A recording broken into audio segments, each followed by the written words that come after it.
Channel पर आप सभी का फिर से स्वागत है। आज गुरुवार है। आज हम आपको भगवान विष्णु का शक्तिशाली दिव्य मंत्र सुनाने जा रहे हैं। गुरुवार के दिन विष्णु भगवान के बृहस्पति रूप की पूजा की जाती है, इसलिए गुरुवार को बृहस्पतिवार भी कहा जाता है। आज विष्णु भगवान के बृहस्पति रूप के इस शक्तिशाली दिव्य मंत्र के जाप करने से आप देखेंगे आपकी सभी मनोकामनाएं पूर्ण होगी, आपके ऊपर धन की वर्षा होगी, आपके घर में सुख समृद्धि आएगी। तो चलिए जानते हैं भगवान विष्णु का वो शक्तिशाली दिव्य मंत्र। उससे पहले यदि आपने मेरी इस वीडियो को लाइक नहीं किया तो लाइक कर दें, और चैनल पर नए हैं तो चैनल को जल्दी से जल्दी सब्सक्राइब कर दें। मंत्र। दंताभय चक्रधरो दधानं कराग्रगस्वर्णघटं त्रिनेत्रं धृताव्यजालिङ्गितमब्धिपुत्रया लक्ष्मीगणेशं कनकाभमीडे। दंताभय चक्रधरो दधानं कराग्रगस्वर्णघटं त्रिनेत्रं धृताव्यजालिङ्गितमब्धिपुत्रया लक्ष्मीगणेशं कनकाभमीडे। दंताभय चक्रधरो दधानं कराग्रगस्वर्णघटं त्रिनेत्रं धृताव्यजालिङ्गितमब्धिपुत्रया लक्ष्मीगणेशं कनकाभमीडे। दंताभय चक्रधरो दधानं कराग्रगस्वर्णघटं त्रिनेत्रं धृताव्यजालिङ्गितमब्धिपुत्रया लक्ष्मीगणेशं कनकाभमीडे। दंताभय चक्रधरो दधानं कराग्रगस्वर्णघटं त्रिनेत्रं धृताव्यजालिङ्गितमब्धिपुत्रया लक्ष्मीगणेशं कनकाभमीडे। दंताभय चक्रधरो दधानं कराग्रगस्वर्णघटं त्रिनेत्रं धृताव्यजालिङ्गितमब्धिपुत्रया लक्ष्मीगणेशं कनकाभमीडे। दंताभय चक्रधरो दधानं कराग्रगस्वर्णघटं त्रिनेत्रं धृताव्यजालिङ्गितमब्धिपुत्रया लक्ष्मीगणेशं कनकाभमीडे। दंताभय चक्रधरो दधानं कराग्रगस्वर्णघटं त्रिनेत्रं धृताव्यजालिङ्गितमब्धिपुत्रया लक्ष्मीगणेशं कनकाभमीडे। दंताभय चक्रधरो दधानं कराग्रगस्वर्णघटं त्रिनेत्रं धृताव्यजालिङ्गितमब्धिपुत्रया लक्ष्मीगणेशं कनकाभमीडे। दंताभय चक्रधरो दधानं कराग्रगस्वर्णघटं त्रिनेत्रं धृताव्यजालिङ्गितमब्धिपुत्रया लक्ष्मीगणेशं कनकाभमीडे। दंताभय चक्रधरो दधानं कराग्रगस्वर्णघटं त्रिनेत्रं धृताव्यजालिङ्गितमब्धिपुत्रया लक्ष्मीगणेशं कनकाभमीडे। दंताभय चक्रधरो दधानं कराग्रगस्वर्णघटं त्रिनेत्रं धृताव्यजालिङ्गितमब्धिपुत्रया लक्ष्मीगणेशं कनकाभमीडे। दंताभय चक्रधरो दधानं कराग्रगस्वर्णघटं त्रिनेत्रं धृताव्यजालिङ्गितमब्धिपुत्रया लक्ष्मीगणेशं कनकाभमीडे। दंताभय चक्रधरो दधानं कराग्रगस्वर्णघटं त्रिनेत्रं धृताव्यजालिङ्गितमब्धिपुत्रया लक्ष्मीगणेशं कनकाभमीडे। दंताभय चक्रधरो दधानं कराग्रगस्वर्णघटं त्रिनेत्रं धृताव्यजालिङ्गितमब्धिपुत्रया लक्ष्मीगणेशं कनकाभमीडे। दंताभय चक्रधरो दधानं कराग्रगस्वर्णघटं त्रिनेत्रं धृताव्यजालिङ्गितमब्धिपुत्रया लक्ष्मीगणेशं कनकाभमीडे। दंताभय चक्रधरो दधानं कराग्रगस्वर्णघटं त्रिनेत्रं धृताव्यजालिङ्गितमब्धिपुत्रया लक्ष्मीगणेशं कनकाभमीडे। दन्ताभयचक्रधरो दधानं कराग्रगस्वर्णघटं त्रिनेत्रं धृताव्यजालिङ्गितमब्धिपुत्रया लक्ष्मीगणेशं कनकाभमीडे दन्ताभयचक्रधरो दधानं कराग्रगस्वर्णघटं त्रिनेत्रं धृताव्यजालिङ्गितमब्धिपुत्रया लक्ष्मीगणेशं कनकाभमीडे दन्ताभयचक्रधरो दधानं कराग्रगस्वर्णघटं त्रिनेत्रं धृताव्यजालिङ्गितमब्धिपुत्रया लक्ष्मीगणेशं कनकाभमीडे दन्ताभयचक्रधरो दधानं कराग्रगस्वर्णघटं त्रिनेत्रं धृताव्यजालिङ्गितमब्धिपुत्रया लक्ष्मीगणेशं कनकाभमीडे दन्ताभयचक्रधरो दधानं कराग्रगस्वर्णघटं त्रिनेत्रं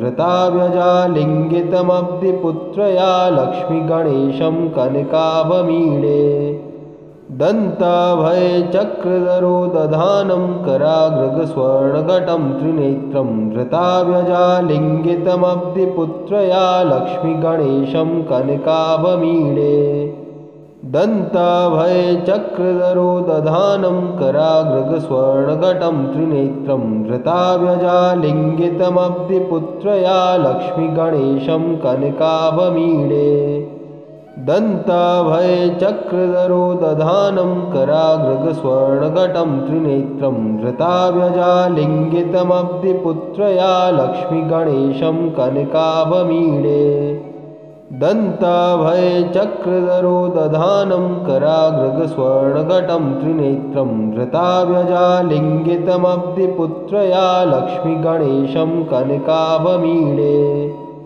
दन्ताभयचक्रधरो दधानं कराग्रगस्वर्णघटं त्रिनेत्रं धृताव्यजालिङ्गितमब्धिपुत्रया लक्ष्मीगणेशं कनकाभमीडे दन्ताभयचक्रधरो दधानं कराग्रगस्वर्णघटं त्रिनेत्रं धृताव्यजालिङ्गितमब्धिपुत्रया लक्ष्मीगणेशं कनकाभमीडे दन्ताभयचक्रधरो दधानं कराग्रगस्वर्णघटं त्रिनेत्रं धृताव्यजालिङ्गितमब्धिपुत्रया लक्ष्मीगणेशं कनकाभमीडे दन्ताभयचक्रधरो दधानं कराग्रगस्वर्णघटं त्रिनेत्रं धृताव्यजालिङ्गितमब्धिपुत्रया लक्ष्मीगणेशं कनकाभमीडे दन्ताभयचक्रधरो दधानं कराग्रगस्वर्णघटं त्रिनेत्रं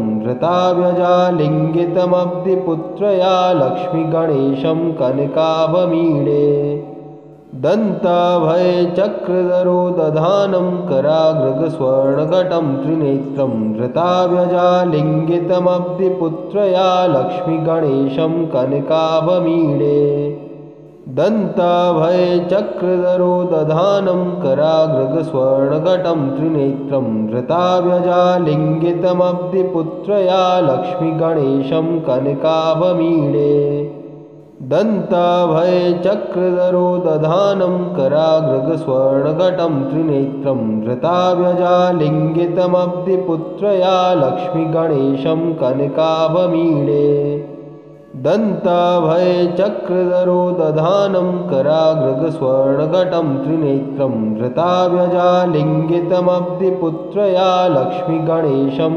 कनकाभमीडे दन्ताभयचक्रधरो दधानं कराग्रगस्वर्णघटं त्रिनेत्रं धृताव्यजालिङ्गितमब्धिपुत्रया लक्ष्मीगणेशं कनकाभमीडे दन्ताभयचक्रधरो दधानं कराग्रगस्वर्णघटं त्रिनेत्रं धृताव्यजालिङ्गितमब्धिपुत्रया लक्ष्मीगणेशं कनकाभमीडे दन्ताभयचक्रधरो दधानं कराग्रगस्वर्णघटं त्रिनेत्रं धृताव्यजालिङ्गितमब्धिपुत्रया लक्ष्मीगणेशं कनकाभमीडे दन्ताभयचक्रधरो दधानं कराग्रगस्वर्णघटं त्रिनेत्रं धृताव्यजालिङ्गितमब्धिपुत्रया लक्ष्मीगणेशं कनकाभमीडे दन्ताभयचक्रधरो दधानं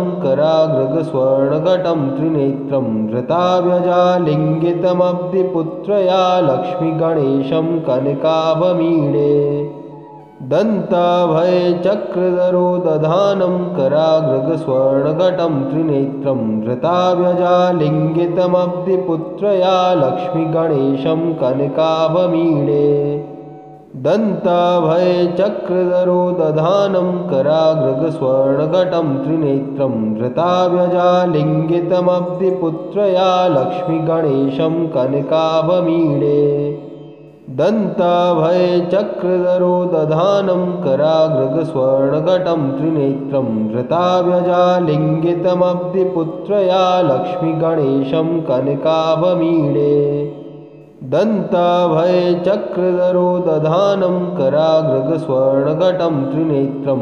धृताव्यजालिङ्गितमब्धिपुत्रया लक्ष्मीगणेशं कनकाभमीडे दन्ताभयचक्रधरो दधानं कराग्रगस्वर्णघटं त्रिनेत्रं धृताव्यजालिङ्गितमब्धिपुत्रया लक्ष्मीगणेशं कनकाभमीडे दन्ताभयचक्रधरो दधानं कराग्रगस्वर्णघटं त्रिनेत्रं धृताव्यजालिङ्गितमब्धिपुत्रया लक्ष्मीगणेशं कनकाभमीडे दन्ताभयचक्रधरो दधानं कराग्रगस्वर्णघटं त्रिनेत्रं धृताव्यजालिङ्गितमब्धिपुत्रया लक्ष्मीगणेशं कनकाभमीडे दन्ताभयचक्रधरो दधानं कराग्रगस्वर्णघटं त्रिनेत्रं धृताव्यजालिङ्गितमब्धिपुत्रया लक्ष्मीगणेशं कनकाभमीडे दन्ताभयचक्रधरो दधानं कराग्रगस्वर्णघटं त्रिनेत्रं धृताव्यजालिङ्गितमब्धिपुत्रया लक्ष्मीगणेशं कनकाभमीडे दन्ताभयचक्रधरो दधानं कराग्रगस्वर्णघटं त्रिनेत्रं धृताव्यजालिङ्गितमब्धिपुत्रया लक्ष्मीगणेशं कनकाभमीडे दन्ताभयचक्रधरो दधानं कराग्रगस्वर्णघटं त्रिनेत्रं धृताव्यजालिङ्गितमब्धिपुत्रया लक्ष्मीगणेशं कनकाभमीडे दन्ताभयचक्रधरो दधानं कराग्रगस्वर्णघटं त्रिनेत्रं धृताव्यजालिङ्गितमब्धिपुत्रया लक्ष्मीगणेशं कनकाभमीडे दन्ताभयचक्रधरो दधानं कराग्रगस्वर्णघटं त्रिनेत्रं धृताव्यजालिङ्गितमब्धिपुत्रया लक्ष्मीगणेशं कनकाभमीडे दन्ताभयचक्रधरो दधानं कराग्रगस्वर्णघटं त्रिनेत्रं धृताव्यजालिङ्गितमब्धिपुत्रया लक्ष्मीगणेशं कनकाभमीडे दन्ताभयचक्रधरो दधानं कराग्रगस्वर्णघटं त्रिनेत्रं धृताव्यजालिङ्गितमब्धिपुत्रया लक्ष्मीगणेशं कनकाभमीडे दन्ताभयचक्रधरो दधानं कराग्रगस्वर्णघटं त्रिनेत्रं धृताव्यजालिङ्गितमब्धिपुत्रया लक्ष्मीगणेशं कनकाभमीडे दन्ताभयचक्रधरो दधानं कराग्रगस्वर्णघटं त्रिनेत्रं धृताव्यजालिङ्गितमब्धिपुत्रया लक्ष्मीगणेशं कनकाभमीडे दन्ताभयचक्रधरो दधानं कराग्रगस्वर्णघटं त्रिनेत्रं धृताव्यजालिङ्गितमब्धिपुत्रया लक्ष्मीगणेशं कनकाभमीडे दन्ताभयचक्रधरो दधानं कराग्रगस्वर्णघटं त्रिनेत्रं धृताव्यजालिङ्गितमब्धिपुत्रया लक्ष्मीगणेशं कनकाभमीडे दन्ताभयचक्रधरो दधानं कराग्रगस्वर्णघटं त्रिनेत्रं धृताव्यजालिङ्गितमब्धिपुत्रया लक्ष्मीगणेशं कनकाभमीडे दन्ताभयचक्रधरो दधानं कराग्रगस्वर्णघटं त्रिनेत्रं धृताव्यजालिङ्गितमब्धिपुत्रया लक्ष्मीगणेशं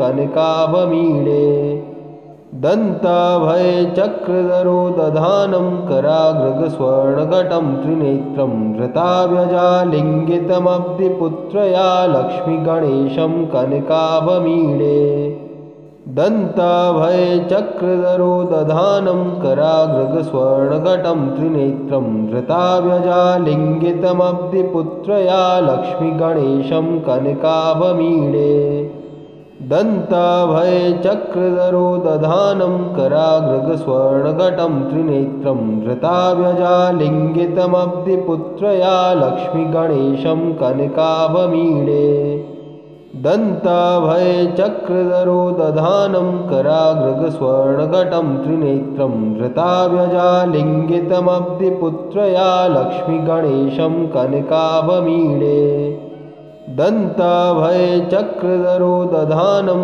कराग्रगस्वर्णघटं त्रिनेत्रं धृताव्यजालिङ्गितमब्धिपुत्रया लक्ष्मीगणेशं कनकाभमीडे दन्ताभयचक्रधरो दधानं कराग्रगस्वर्णघटं त्रिनेत्रं धृताव्यजालिङ्गितमब्धिपुत्रया लक्ष्मीगणेशं कनकाभमीडे दन्ताभयचक्रधरो दधानं कराग्रगस्वर्णघटं त्रिनेत्रं धृताव्यजालिङ्गितमब्धिपुत्रया लक्ष्मीगणेशं कनकाभमीडे दन्ताभयचक्रधरो दधानं कराग्रगस्वर्णघटं त्रिनेत्रं धृताव्यजालिङ्गितमब्धिपुत्रया लक्ष्मीगणेशं कनकाभमीडे दन्ताभयचक्रधरो दधानं कराग्रगस्वर्णघटं त्रिनेत्रं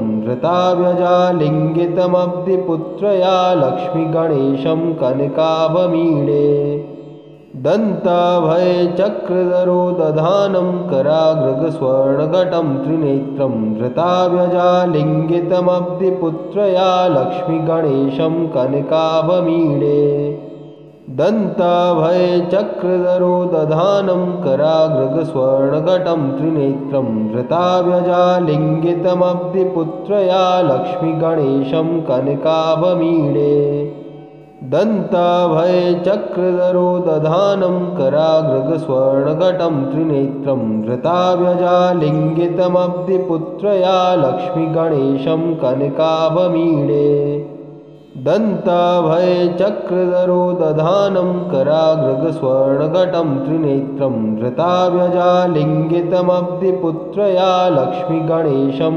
कनकाभमीडे दन्ताभयचक्रधरो दधानं कराग्रगस्वर्णघटं त्रिनेत्रं धृताव्यजालिङ्गितमब्धिपुत्रया लक्ष्मीगणेशं कनकाभमीडे दन्ताभयचक्रधरो दधानं कराग्रगस्वर्णघटं त्रिनेत्रं धृताव्यजालिङ्गितमब्धिपुत्रया लक्ष्मीगणेशं कनकाभमीडे दन्ताभयचक्रधरो दधानं कराग्रगस्वर्णघटं त्रिनेत्रं धृताव्यजालिङ्गितमब्धिपुत्रया लक्ष्मीगणेशं कनकाभमीडे दन्ताभयचक्रधरो दधानं कराग्रगस्वर्णघटं त्रिनेत्रं धृताव्यजालिङ्गितमब्धिपुत्रया लक्ष्मीगणेशं कनकाभमीडे दन्ताभयचक्रधरो दधानं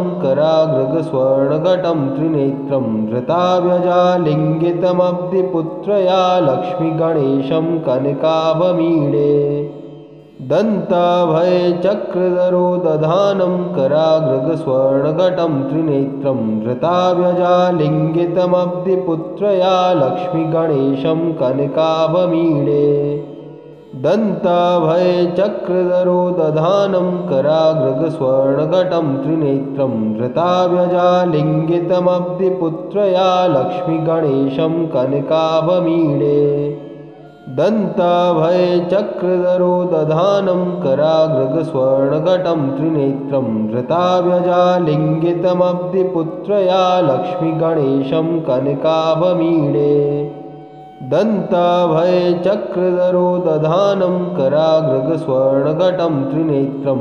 धृताव्यजालिङ्गितमब्धिपुत्रया लक्ष्मीगणेशं कनकाभमीडे दन्ताभयचक्रधरो दधानं कराग्रगस्वर्णघटं त्रिनेत्रं धृताव्यजालिङ्गितमब्धिपुत्रया लक्ष्मीगणेशं कनकाभमीडे दन्ताभयचक्रधरो दधानं कराग्रगस्वर्णघटं त्रिनेत्रं धृताव्यजालिङ्गितमब्धिपुत्रया लक्ष्मीगणेशं कनकाभमीडे दन्ताभयचक्रधरो दधानं कराग्रगस्वर्णघटं त्रिनेत्रं धृताव्यजालिङ्गितमब्धिपुत्रया लक्ष्मीगणेशं कनकाभमीडे दन्ताभयचक्रधरो दधानं कराग्रगस्वर्णघटं त्रिनेत्रं धृताव्यजालिङ्गितमब्धिपुत्रया लक्ष्मीगणेशं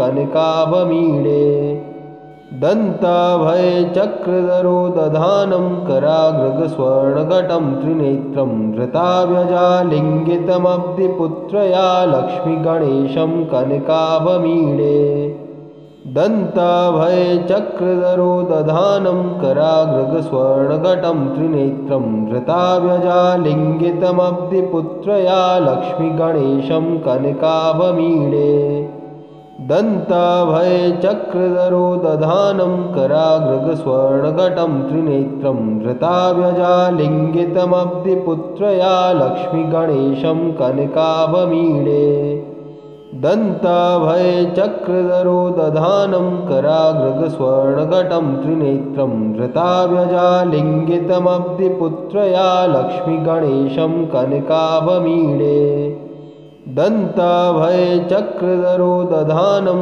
कराग्रगस्वर्णघटं त्रिनेत्रं धृताव्यजालिङ्गितमब्धिपुत्रया लक्ष्मीगणेशं कनकाभमीडे दन्ताभयचक्रधरो दधानं कराग्रगस्वर्णघटं त्रिनेत्रं धृताव्यजालिङ्गितमब्धिपुत्रया लक्ष्मीगणेशं कनकाभमीडे दन्ताभयचक्रधरो दधानं कराग्रगस्वर्णघटं त्रिनेत्रं धृताव्यजालिङ्गितमब्धिपुत्रया लक्ष्मीगणेशं कनकाभमीडे।